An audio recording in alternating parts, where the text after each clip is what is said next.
Now, part three. So you created the lure in step one. We got the 10 parts of the message map done. Then we proved the pull in part two. We wrote the about page. We got the 6 pieces of propaganda. We got some traffic going to the about page. We can see the conversions are going well. Attraction is good, right? We just keep bouncing back and forth between one and two until attraction is good. We validate it with content or ads, and then we move on, right? Because we need those 10 pieces to be tight, especially the first seven. That's about who we are. Because now in step three, we engineer the journey. And most people have their classroom set up like a library.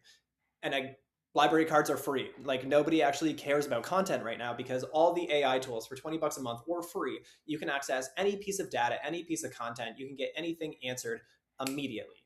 So why would you join a community for the content?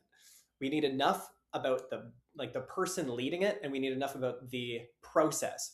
But this is where we engineer the journey because a cult creator manufactures behavior. That's the whole thing. Is human behavior is fucking atrocious at following through long enough to get results.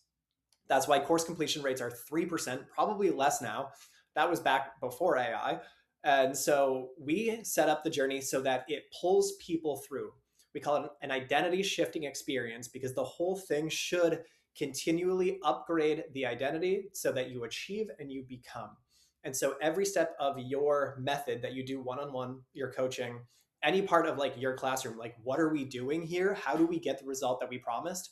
Needs to be engineered in a way that it manufactures behavior.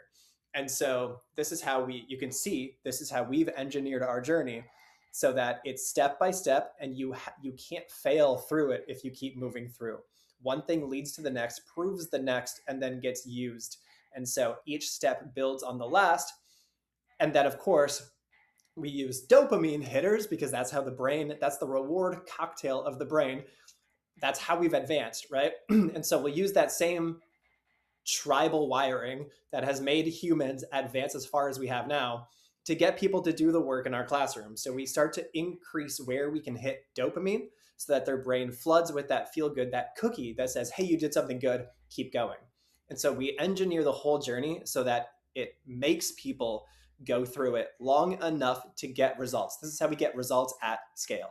Then, of course, with a little bit of incentives, because our boy Warren Buffett, one of the richest people in the world, he's like, you should never think about anything basically other than incentives. Don't think about anything else when you could be thinking about incentives. Incentives are how the human brain is manipulated, manufactured. So we engineer the journey in step three. This is what becomes your classroom. This is how we get results at scale. This is how we build a wall of fame that gives us marketable proof to get more people in. So it's a whole engine, right? We get them in with attraction, and then we get them results. We use those results to get more people bought in on the front end, and it's a loop that grows from the inside out. So once we create the lure, we prove the pull, then we engineer the journey to get results at scale. That's step three.